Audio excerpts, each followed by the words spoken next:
Hello? Okay.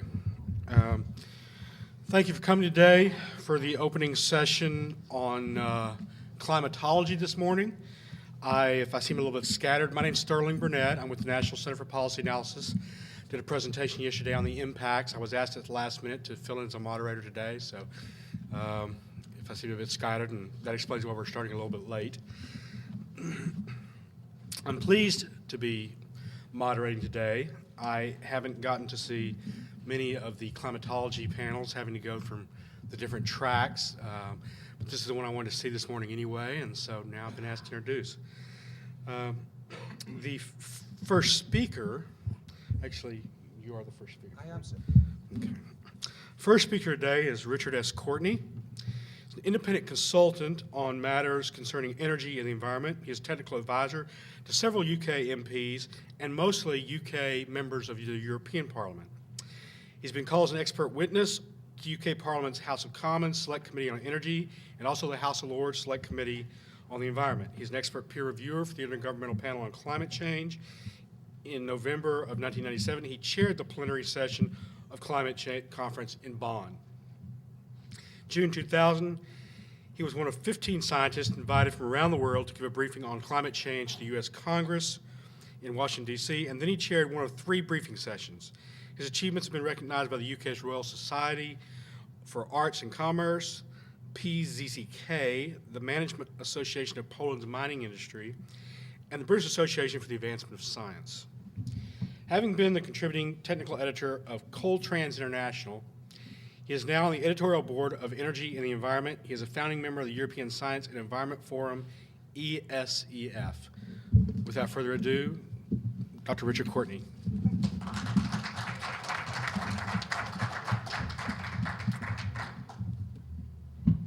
Morning.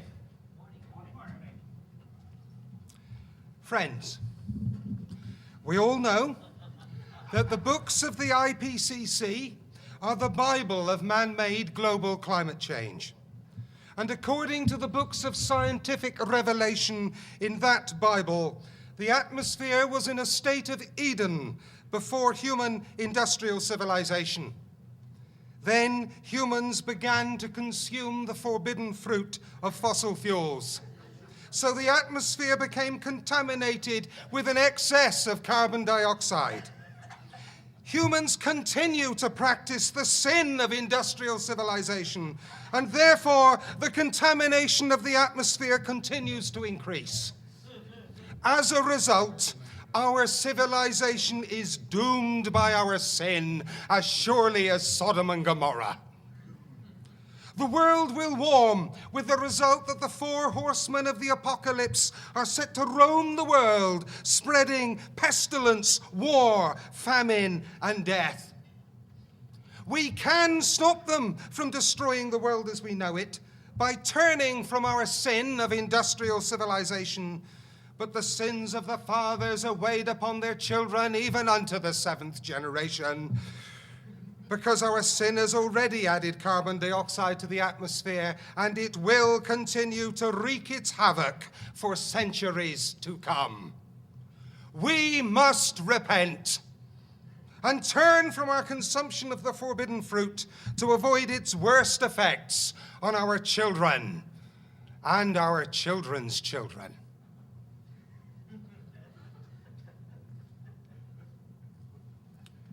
That is the prevailing faith, which is being spread by many proselytes and has been adopted as the state religion in many places, notably the European Union. But I am here to proclaim the message in the old song: the things that you're liable to read in the Bible, it ain't necessarily so.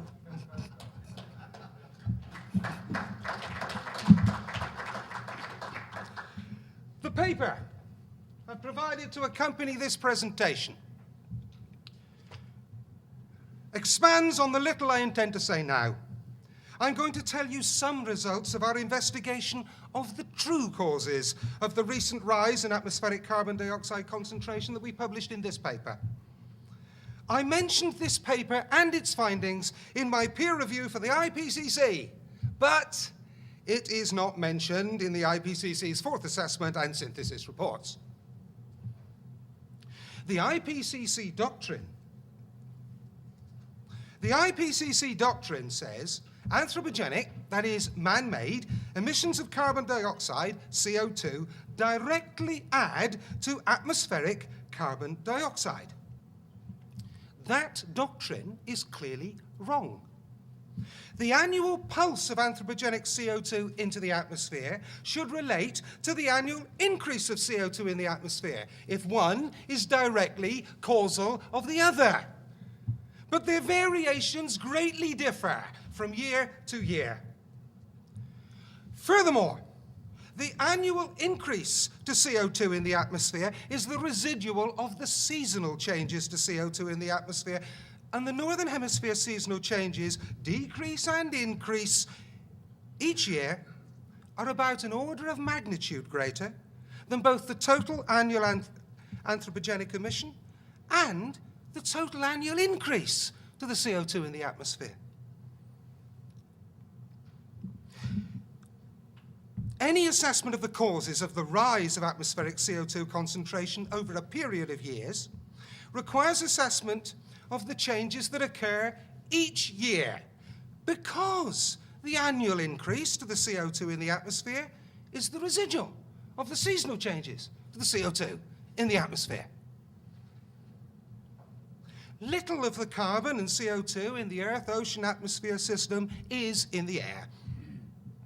And throughout each year, the CO2 in the air increases and reduces as natural processes emit CO2 to the air and sequester CO2 from the air.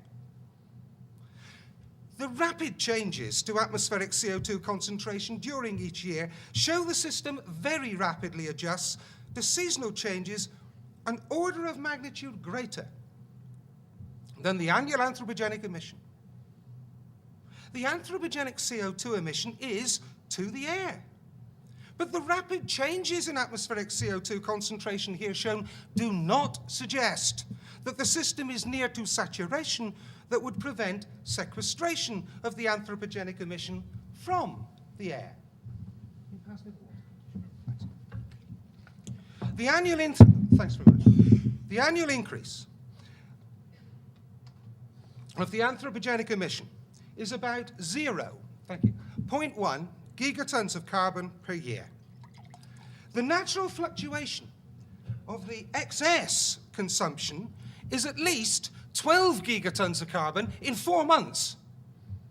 This is more than 100 times the yearly increase of human production, which strongly suggests that the dynamics of the rapid natural sequestration processes can easily cope with the human production of CO2. And the carbon cycle is complicated. Most of us have seen, if we've been here this week, pretty pictures like this one from the IPCC Bible. It simplifies the movement of carbon dioxide in and out of the atmosphere, and it implies the system is simple and understood, but it's not. NASA provides this slightly better illustration, which shows the estimated amounts of carbon in the various parts of the carbon cycle. All such estimates are very gross, but this one's widely accepted. It shows that the carbon in the air is less than 2% of the carbon flowing between the parts of the carbon cycle. And the recent increase to the carbon in the atmosphere is less than a third of that less than 2%. And this diagram also provides estimates of the flows of carbon between the parts of the carbon cycle. Please note the squiggles, which indicate the flows between deep ocean and ocean surface layers are completely unknown, and it's not possible even to estimate them. And the NASA diagram provides an estimate that the carbon in the ground as fossil fuels is about 5,000 gigatons of carbon. And humans are transferring it to the carbon cycle at a rate of about 6.5 gigatons of carbon per year. In other words, the annual flow of carbon into the atmosphere from the burning of fossil fuels is less than 0.02% of the carbon flowing around the carbon cycle. It is not obvious that so small an addition to the carbon cycle is certain to disrupt the system, because no other activity in nature is so constant that it only varies by less than plus or minus 0.02% per year. All the popular diagrams of the carbon cycle are severe simplifications. In our paper, we considered all these to be the most important processes in the carbon cycle. Several of these processes are rate dependent and several of them interact. Our paper made a qualitative assessment of all these processes and their interactions.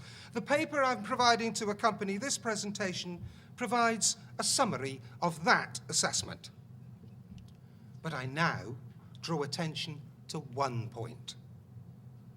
The accumulation rate of CO2 in the atmosphere is equal to almost half the human emission.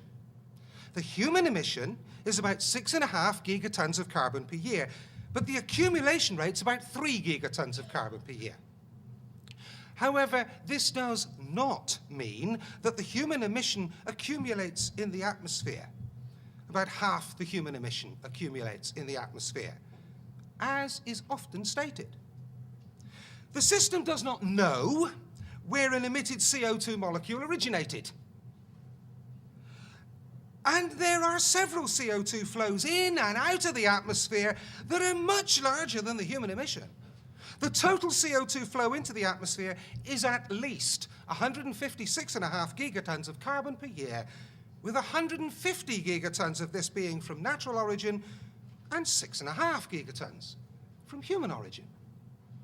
So, on the average, about 2% of all the emissions accumulate.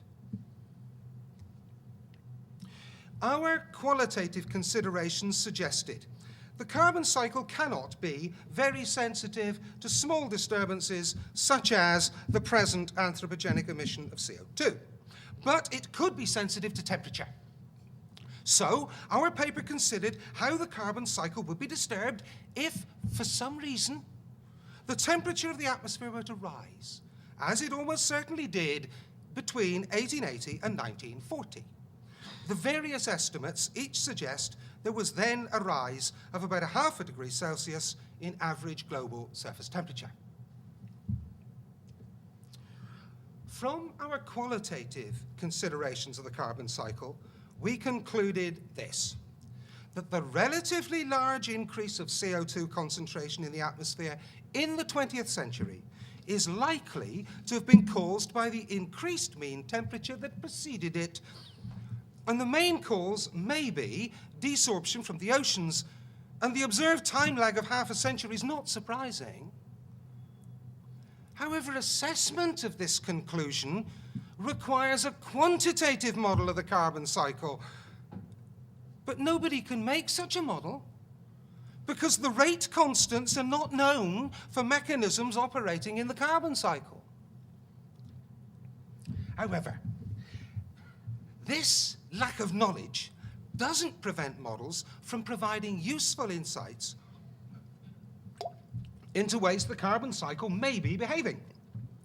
Attribution studies are a possible method to discern mechanisms that are not capable of being the cause of the observed rise of atmospheric CO2 concentration during the 20th century. In an attribution study, the system is assumed to be behaving in response to a suggested mechanism or mechanisms that is modeled. And the behavior of the model is compared to the empirical data. If the model cannot emulate the empirical data, then there's reason to suppose that the suggested mechanism is not the cause, or at least not the sole cause, for the changes recorded in the empirical data. But it's important to note that attribution studies can only be used to reject hypothesis that a mechanism is a cause for observed effect. Ability to attribute a suggested cause to an effect is not evidence that the suggested cause is the real cause in part or in whole.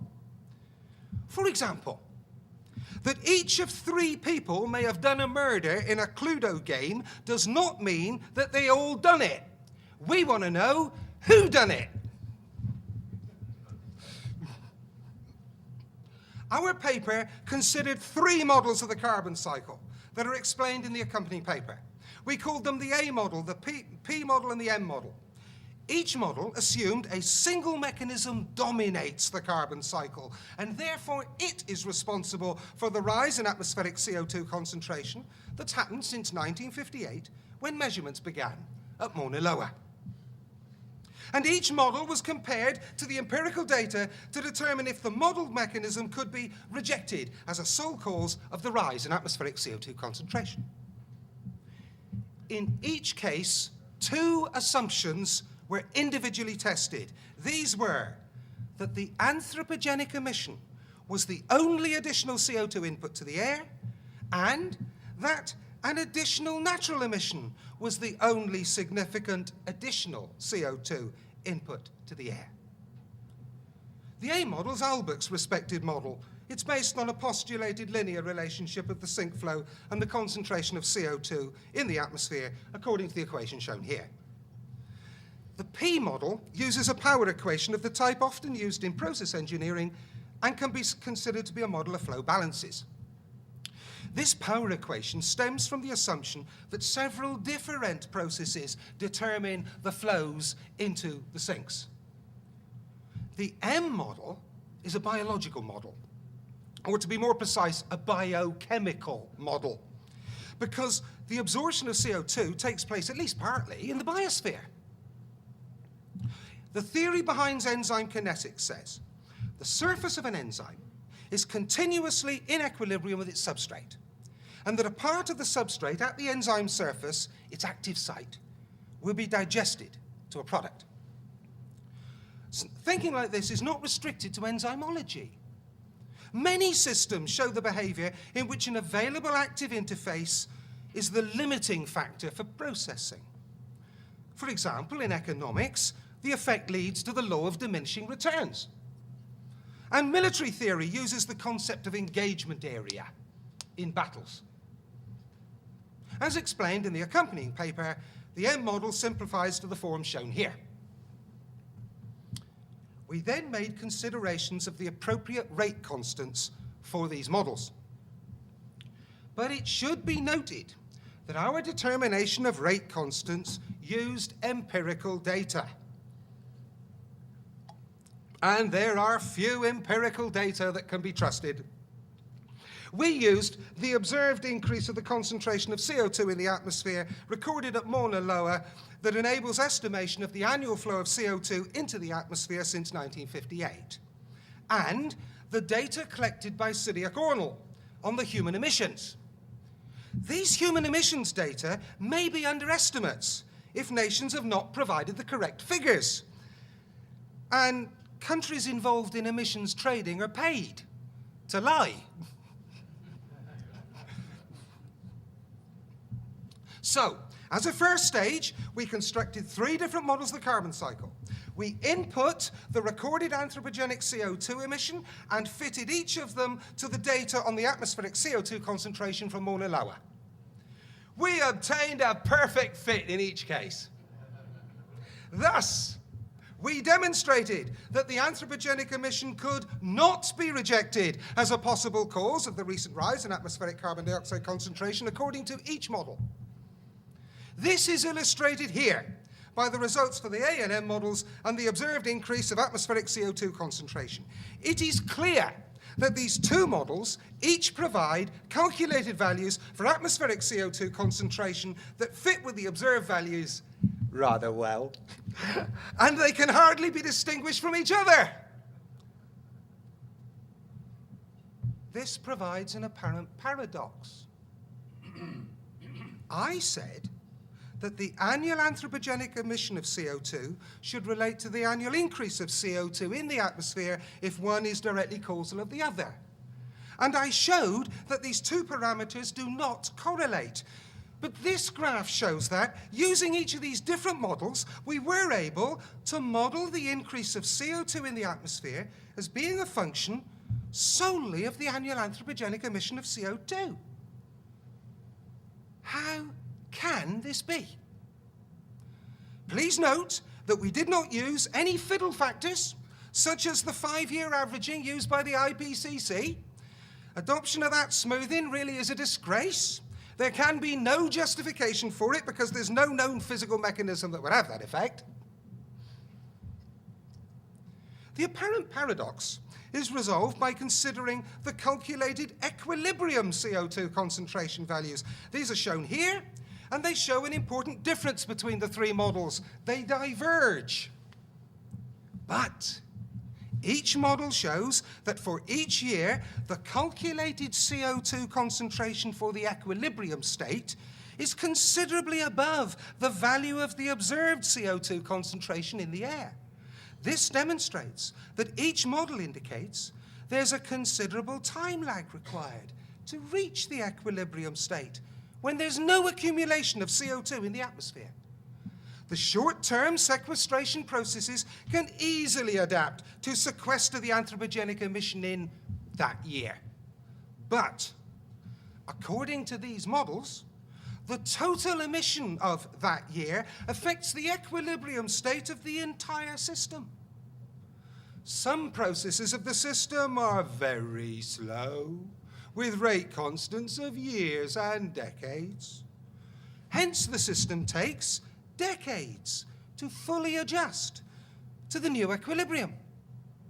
And the previous graph shows the models predicting the atmospheric CO2 concentration slowly rising in response to the changing equilibrium condition. Simply, put that another way, the total natural flux of CO2 from the Earth to the air increases over time with increasing anthropogenic emission. And this provides an explanation of why the accumulation of CO2 in the atmosphere continued when, in 2 subsequent years, the anthropogenic flux into the atmosphere decreased. This happened, for example, in the years 1973-74, 87-88, and 98-99. Then we've done it again. This time, we input a slight increase of a natural input to the models and repeated the curve fitting.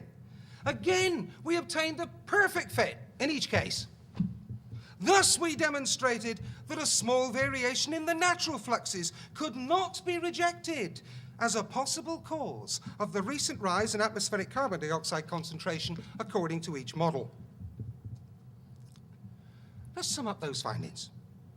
We can say there are several reasons for the recent rise in atmospheric CO2 concentration that can be modeled to match the empirical data with high accuracy.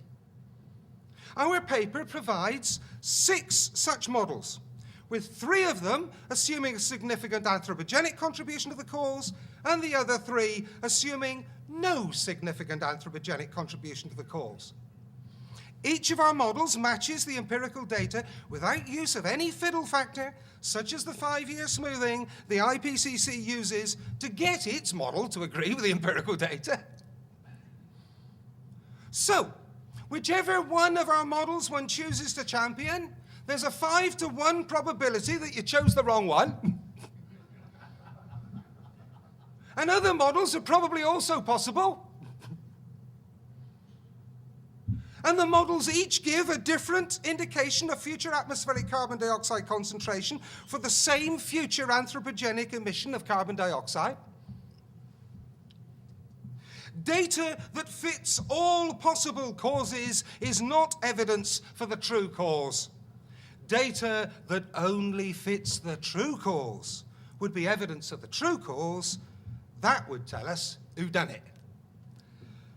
But there's no data that only fits either an anthropogenic or a natural cause of the recent rise in atmospheric CO2 concentration. Hence, the only factual statements that can be made on the true cause are The recent rise in atmospheric CO2 concentration may have an anthropogenic cause, or a natural cause, or some combination of anthropogenic and natural causes. And there's no evidence that the recent rise in atmospheric CO2 concentration has a mostly anthropogenic cause or a mostly natural cause.